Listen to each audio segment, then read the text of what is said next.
Did that go? It says I'm streaming live. Okay. Yep. Here, hold on. I can confirm. Hello, stream.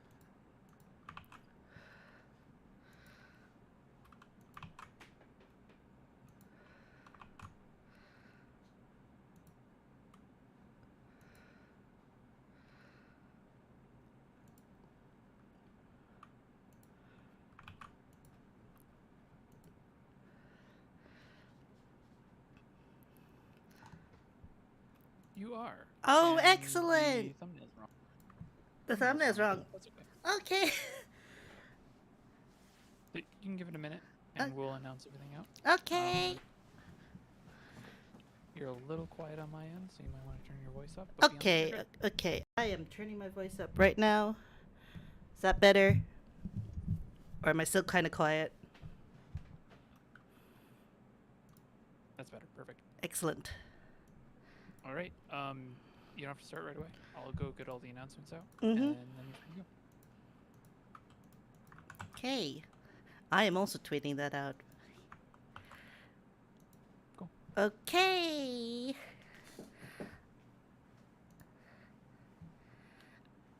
Gonna wait for my appointed time before I actually start. Yay, yay.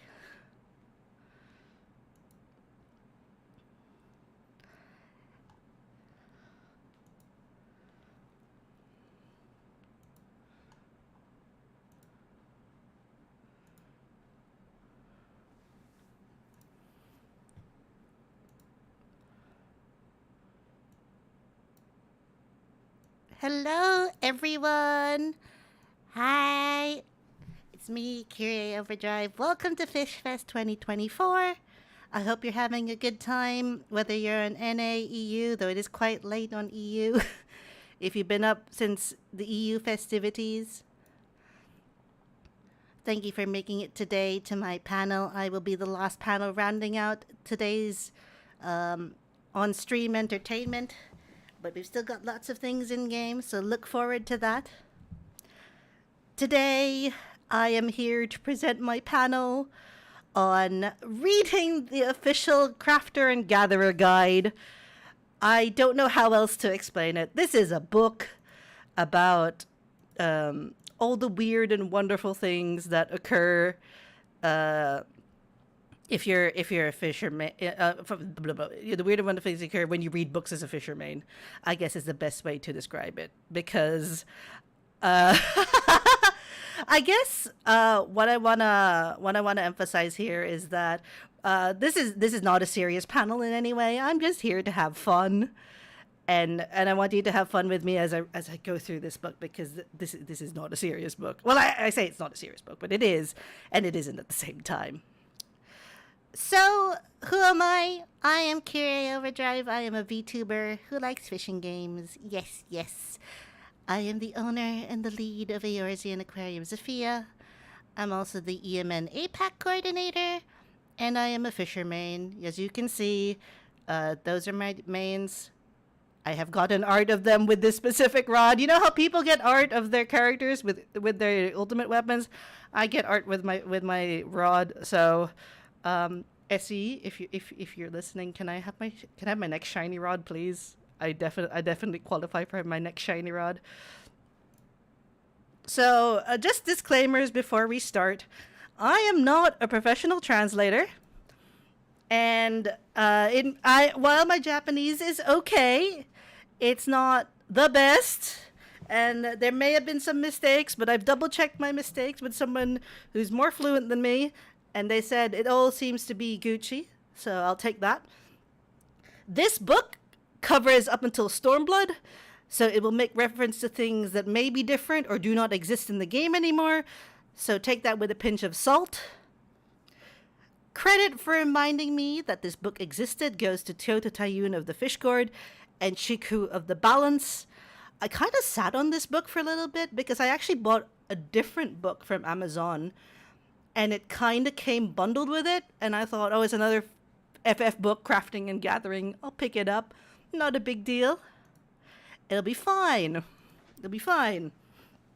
Then I forgot about it for about, half a year, so swings and roundabouts. And then credit to the Eorzen Museum Network for supporting my nonsense. I said, I'm going to do a panel about this book. And Fruity was like, go ahead. And I'm like, oh, okay. If you're interested in buying this book, it's only available in Japanese as an ebook, but you can go have a look at it if you want, if I've somehow piqued your interest. So what is this book I'm talking about? It is the official guidebook. クラフターとギャザラーをゼロから極める Final Fantasy XIV 古式エンジニアとサバイバーマニュアル。It is, as the title says, mastering, crafting, and gathering from zero. The official Final Fantasy XIV engineering and survival manual. The Final Fantasy XIV Crafter and Gatherer official guide, as it's more succinctly known. This is from the era of Square Enix when they were making Ultimanias. So this is the Ultimania for crafting and gathering. If you want kind of the context of that. SE made a lot of these like magazine books called MOOCs, where it would like hyper focus on one particular aspect or detail. So there's one for like, I think there was like stories summaries for ARR Heavensward and Stormblood, and then there's a job guide for Shadowbringers, which was the book that I got this book bundled with. Which I spent a lot more time reading than I did this, not gonna lie, but you're gonna figure out why in just a second. So the goal of this book, it comes with a foreword from Yoshi P saying, you're gonna read this book and have a better grasp of the non-combat system in the game, and it's got a whole load of goodies to help you with that. So this book takes the form of manga panels using in-game screenshots. The best thing about using in-game screenshots for this is that you'll see the menus, you'll see the UIs, you'll see the kinds of things you'll be interacting with, so it's not going to be super foreign, and I think that's good because the menus and UIs in 14 can be confusing, and it's told through the eyes of these two characters. We have Sun, who is a Seeker of the Sun Mikote. There's someone who enjoys battle content, raids and EXs especially, but they haven't touched crafters or gatherers. But however, they've got the attitude, they're down to try anything. Then you have Prey, who is a Plainsfolk Lalafell, who is an Omni-crafter, Omni-gatherer who raids with Sun. And that should tell you everything you need to know about them. So that's kind of who our two main characters. So you have the novice, you have the Sprout character who isn't new to the game. I hasten to mention, they know how the combat system of the game works. They've done the MSQ, but they don't know anything about the non-combat stuff. And then here you have your teacher character, who I've already headcanon has a legacy mark and is a big fisher by this point in the current expansion. So. That's how I got attached to these characters reading this, and they're just meant to be, like, you're meant to be Sun. You're kind of meant to be, that's your player character if you're reading this book from scratch. So this is literally how it starts. This is the first panel of the manga. It starts off with they've cleared Sigmascape 2.0. Which is 06S, I think. I think this is specifically meant to be 06S. And Sun is wondering why he can't overmeld his Silver Grace earring of Fending, even though it says it's able to host additional more materia.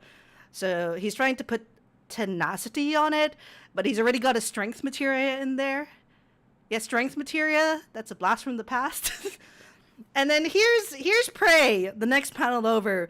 She's just kind of shoving materia into her gear, just like, with all the crunching sounds, etc. She's just like, oh, no big deal. And then she explains to Sun, yeah, if you've got your crafters leveled, you can do this by yourself. You don't have to go to a materia melder or anything. You can just stick your own materia in your gear. And Sun kind of really thinks about it. And he goes, to tell the truth, I don't understand crafters and gatherers at all. And then Prey, very concerned, goes, if that's the case, don't worry about it. Don't worry about it because I'm going to teach you everything. If you have been in 10 minutes of a fisherman, you will know that this is exactly how they are. They will teach you how to fish if you ask them. My FC in Ravana, the message on the FC message board is, if you need help with ocean fishing, go find Kyrie and you can get your 8K. And I'm like, okay, okay. But I've been lucky enough to be in the company of people who've been there to teach me the ropes, and sometimes you don't have that experience. You don't have that person, or you don't really have someone who's into crafting or gathering. So this book is kind of not really trying to replace that, but trying to give you the same feel as if someone was teaching you the ropes from scratch, which I think is nice. And then it kind of goes into the cool things you can do if you're a crafter or a gatherer. If you're a carpenter, you can make furniture for housing. You can make weapon glams. If you're a blacksmith, if you're a culinarian, you can make housing items and battle food. Weavers can make fashionable glamour pieces. Miners can excavate ore and minerals. Botanists obtain logs and fruit from plants. And fishers catch fish from the water's edge. So they're really, really trying to sell you on this. Like, there's like, crafters and gatherers are great. You should go level them. And you know, that is the tenet that this book stands by. It is unabashedly enthusiastic about what it's trying to do. And crafting and gathering is fun. Let's just be real. That's just what it is. So, oh wait, I'm gonna go back real quickly. So the book kind of goes through leveling the crafters first, so we'll take you to the next slide. And it starts off with, okay, so you kind of go through all the starter cities, and then you pick up your crafters, and then you start leveling your crafters, like the first 10 or so levels, by buying stuff from either the suppliers in the main starter cities or from the guilds themselves. And that's kind of how you end up with, you know, your first 10 or so levels. And then the gatherers get introduced when you get to a point where they start introducing items that aren't monster drops that you'll have to gather yourself. So that's kind of where we're at. And so Prey has explained how botanists and miners work, but she said later we'll have to go through fishing because it's a completely different system. So we're at step 7, leveling your fisher. Sun goes, I understand botanist and miner, but what about fish? Prey then replies with, I enjoy going to different places and fishing, but the main thing to do is big fishing. Although there are fish that are crafting materials, this is a class purely for enjoying fishing. I'm going to let that sit there for a second. You get some crafting materials, but you do this because you enjoy fishing a lot. Like, the book, it says, yes, you will get some material benefit from leveling this class, but a lot of people do this because they just like going around the map and catching fish, which I think is a ballsy thing to do when everything else has been kind of talking about the net material benefits of leveling crafters and gatherers. So from this, we can kind of gain two things. One, that Essie knows and recognizes that Fisher is kind of a class unto itself, and it isn't a traditional gathering class. And two, a lot of players do realize this and can monetize it, not as a secondary thing to actually fishing.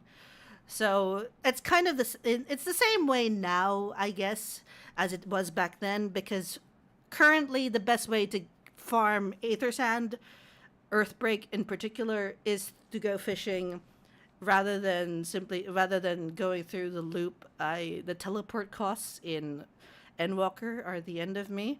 I have yet to pay for a teleport in in Endwalker because I have like a bajillion Aetheryte tickets, but I look how much it would normally cost me and I go, whoa. So fishing, very efficient way of getting your Aether Sand, your white script, your purple script, and all of that. That's an aside, but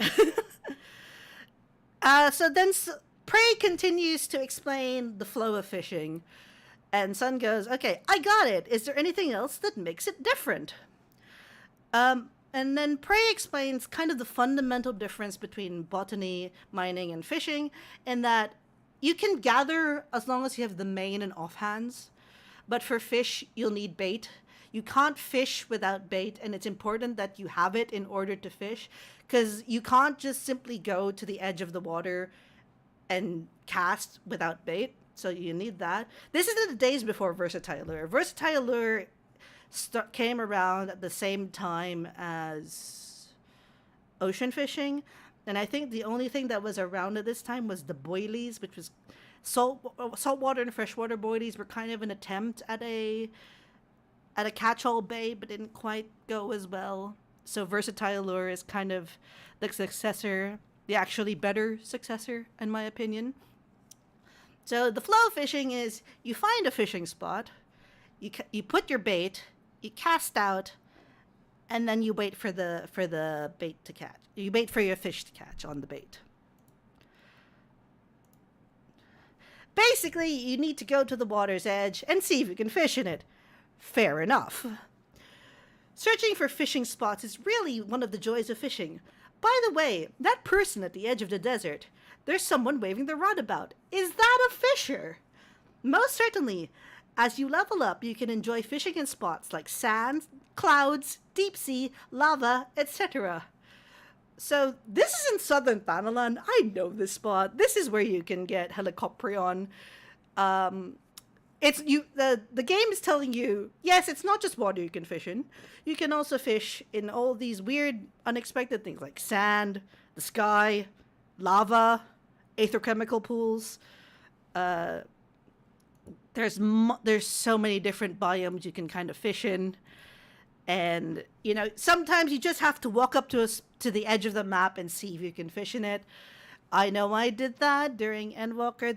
My FC in Balmung has loads of pictures of me fishing instead of doing MSQ. So when Dawn Trail drops, I will be going around that entire shoreline and casting my rod and seeing if that's a fishing hole, because that's just what's going to happen. And other people that I've talked to have also done this. I know that there's a few people who actually got to level 90 before they left Old Charlian because they kept trying to see what other holes there were in Old Charlian. Also, Reflecting Pool was kind of hard to find.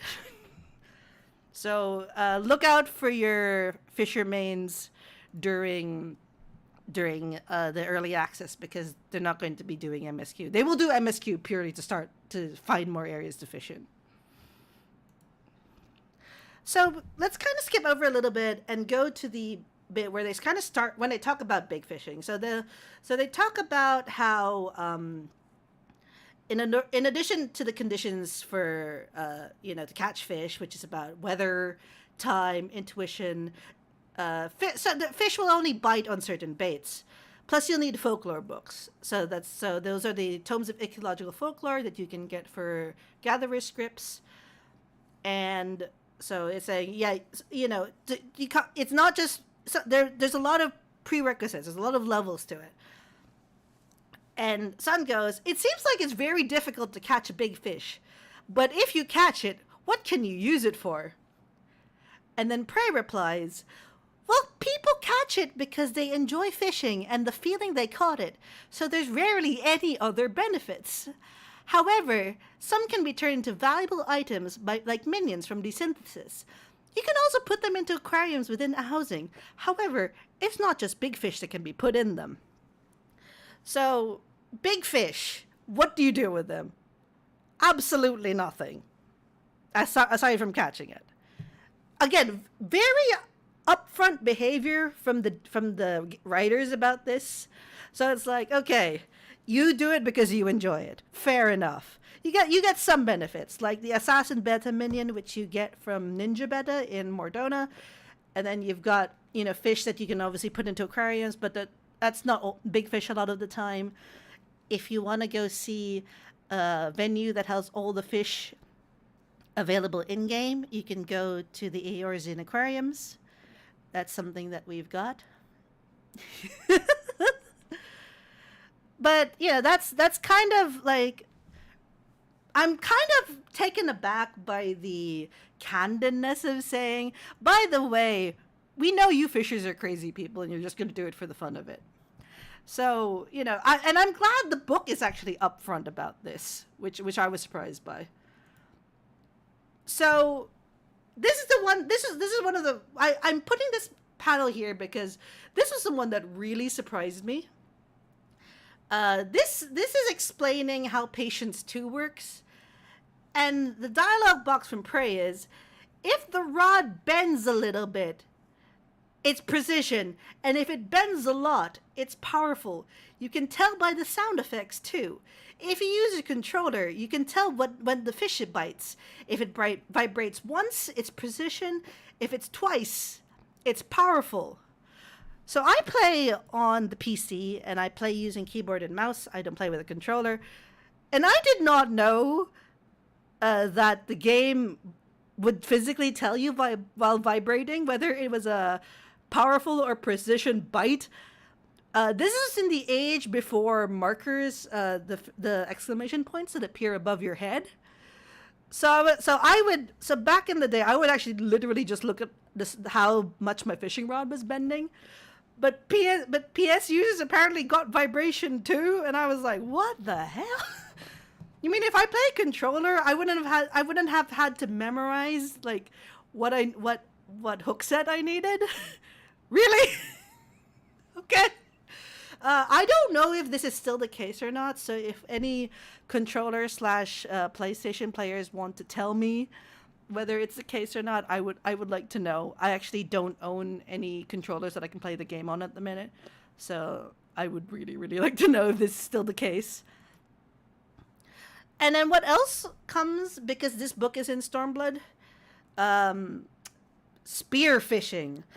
The big gimmick for Stormblood was obviously you could go swimming in some Stormblood areas, and Fishers finally got an offhand. Sun notices that Fisher does not have an offhand like Botanist and Miner. And Prey goes, at level 61, you can get a spearfishing gig. And it kind of goes through the process of how if you've completed the level 63 main scenario quest, you can go to the Ruby Sea and you can go find Sumitsubo, and then you can go get a spearfishing gig. So, what do you do with the gig? You go underwater and fish with it. And Sun is like, underwater? Sweet! And I'm just here like, oh, you sweet, sweet summer child.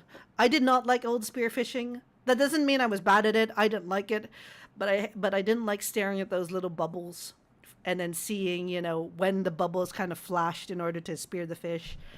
It was not a good time. The current spearfishing menu is way, way better, and I'm really glad they revamped it. But so that's kind of like the potted explanation of how fishing worked, how fishing works according to this game, which I think is pretty thorough. It goes through the different conditions you need. It tells you up front that you need to, you might get some material gains from this, but you do this because you like it. I am pretty sure that Prey is a big fish at this point in time, the more that she kind of talks about it in this manga. And it's like, okay, that's all well and good. But how do you level? The book has leveling guides for every single class. So what does it do for Fisher in a time before ocean fishing? So we're going to go through that. So it starts off with level 1 to 10. Get your fisher to level 5 by fishing in Limsa Liminza, the upper or lower decks. Either is fine. Then buy coral butterflies from the Alchemist Guild in Ulda and earn experience via leaves from them. This book is telling you to go buy fish and turn them in for leaves instead of catching them for the first 10 levels.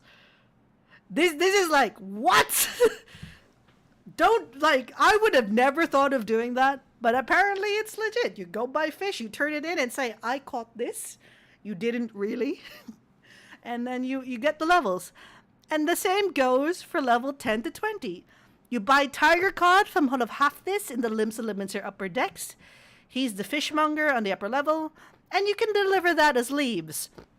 You can get to level 20 by doing this alone, but if you really want to get swinging your rod out there, you can go fish Lower Lenosha if you want. If you want. You don't have to. You don't have to leave limbs at this point.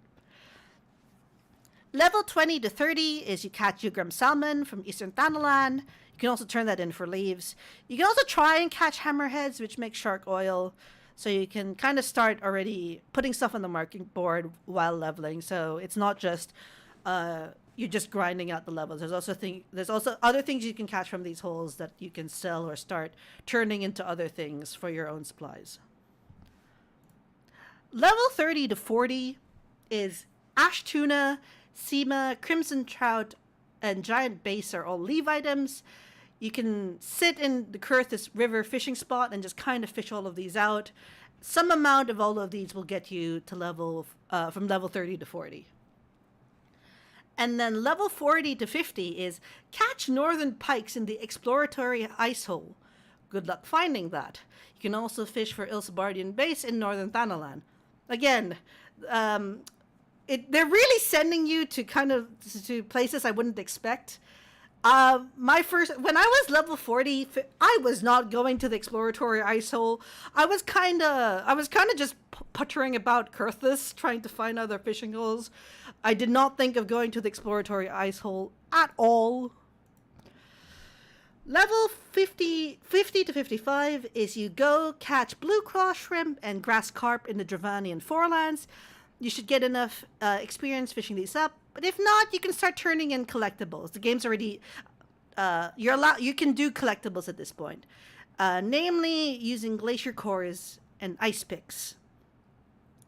And so we're going to go to my first aside here, which is kind of a lost in translation segment. So this book's entirely in Japanese, and it kind of get like blue cross shrimp in Japanese is macrobachium. And I was very confused as to why it was so different, but it turns out macrobachium is the name of this kind of freshwater shrimp. So it kind of matches there.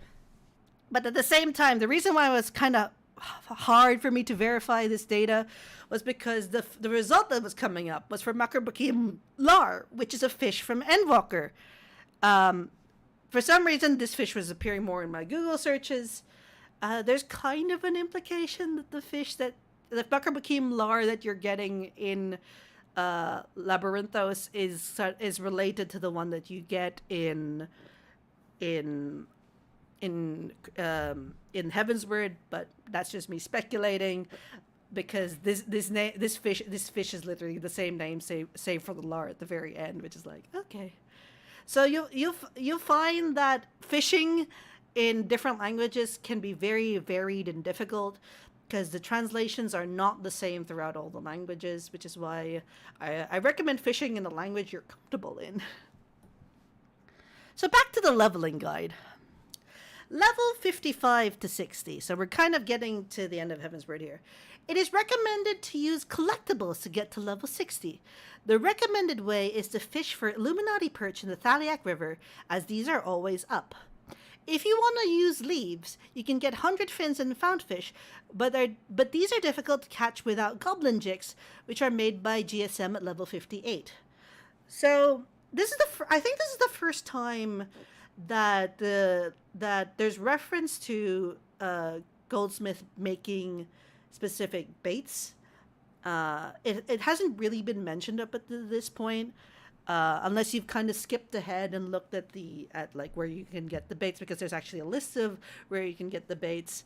So it's like, okay, so if you're looking to be a self-sufficient fisher, you really need Goldsmith leveled up, as well as Culinarian and possibly Alchemist. And then here we're going to have my next segue into found fish. So the fish names were the ones that were really confusing me, because I genuinely read this fish, Blade Gunner, as Blade Runner for the most part of doing this panel. And I was like, what the hell is this fish? Why is there just a fish named Blade Runner hanging about Aziz's Law? And turns out that it's called fountain in the English. I don't know if fountain is a real fish. I've been trying to Google variations of like this fish, but I haven't really found anything.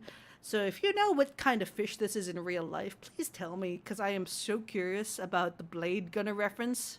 If it's just a reference to the fact that you can find this in an aether chemical pool in Aziz's Law, and that's kind of a funky zone to begin with.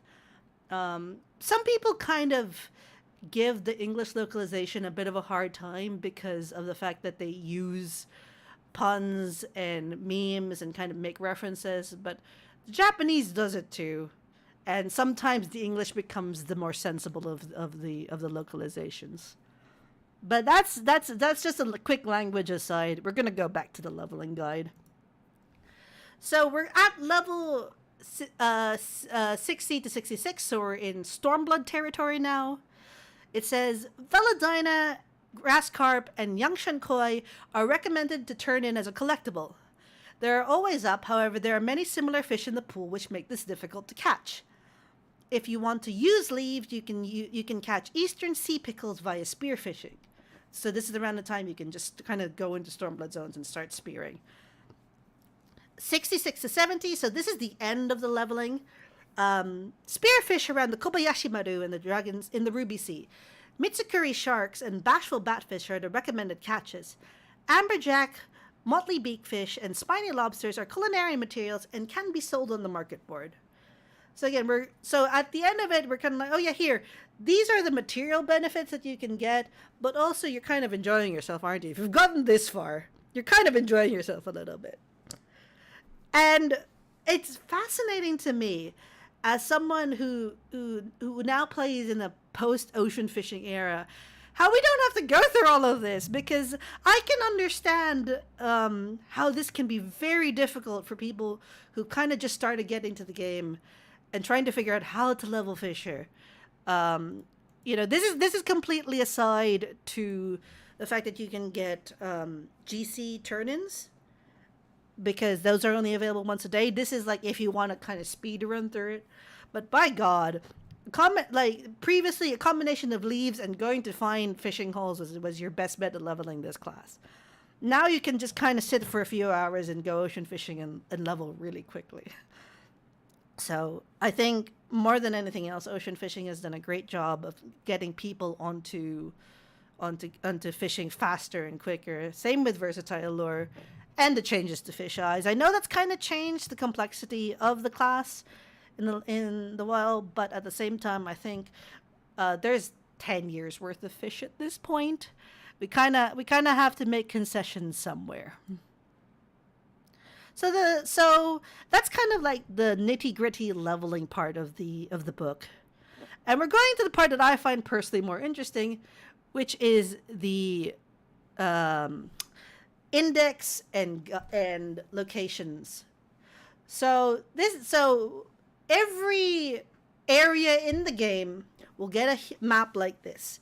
It will identify every spot you can gather a gatherable from, and where you can find it, as well as the position of the aetherites and any relevant and it makes a difference between regular fishing and spear fishing, at least for Stormblood maps. So this is the Azim step in Stormblood. You can see that the green spots are where there are plants that you can use botanists for. The red spots are miners. And then you have the dark blue fishing spots where you can fish. And then you have near the Dawn Throne, you kind of have that area where the spear fishing. And it kind of tells you where exactly to go. And the little box at the top tells you the levels you'll need in order to access the hole. And it kind of gives you an idea of where to find it. It doesn't give you exact coordinates, but you can kind of compare it with the map in game and get pretty close. So this is as good as it gets, I feel. So it really does tell you in detail what you can find at each node, and the requirements for proccing bonuses at the node, including how to maximize HQ gains, what slot it's in, particularly for botanists and miners, what difficulty it's at, when time nodes are up. Like, this is the level of detail they're going into. So they're really saying, if you want to find this, it's found here at this time. You need these stats to proc the bonuses. You need this, this, and this. So it's like, ooh, okay. And then the fishing one, we're gonna go for a little bit more detail. It actually tells you the fish in the hole, what level it is, and particularly for spearfishing, how to proc the shadowy holes itself. So here we have Nemkal, Hakal, Yatkal, Taukal, Datarakal. You might notice with Datarakal, we only have brass fish and Nahama's Blessing. There's only 2 fish in the pool. So you don't have either fish that comes, you don't have the unconditional, which kind of gives you a good idea of when this book was made, because you don't have the legendary fish. So there is no explanation / guide on how to do Ruby Dragon. I'm sorry. And then here you have on the right side, you've got the holes in which you can go spearfishing in, and it tells you to kind of get the swimming shadows. You go to the Azamkat holes, and then you get, oh, I can't remember that fish is in English. You get 10 of a specific fish, and then you get the swimming shadow. So that's very useful, and it kind of demystifies, what's in the hole. Notably, this is the first time I think that the game actually lists what's in a fishing hole, and it's, to me, personally interesting that we don't have times listed here. I don't know if cast macros were a thing back then, but just knowing what fish in the hole and then learning kind of their relative bite times was probably more than enough for a fair few people. It's some of what we learn from fishing nowadays is mostly through discovery, through the work of a lot of people going at different holes in the game and saying, okay, we're gonna find these fish, we're gonna find all the conditions, and we're gonna try all the bait, and it's all community done. So I don't know how aware the team is at this point of that process, but that process has been around for a while. So very rarely will you get official information laid out like this. But that's not just the only thing fishing related that this book gives. What it gives, I think that's kind of the more interesting part to me, is that there's an actual master list of all the fish that you can catch in game, with its location, with the times in Eorzean, with the weather, with the prereqs, whether it needs fish eyes, whether it needs whether it's spearfishing, whether it requires snagging or not.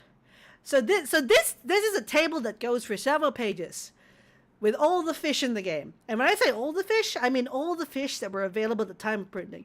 Every white fish, every big fish, every collectible fish, everything, and how to catch it, namely what it mooches from, what intuition it needs, and it goes into very excruciating detail. And when I say excruciating, I mean excruciating.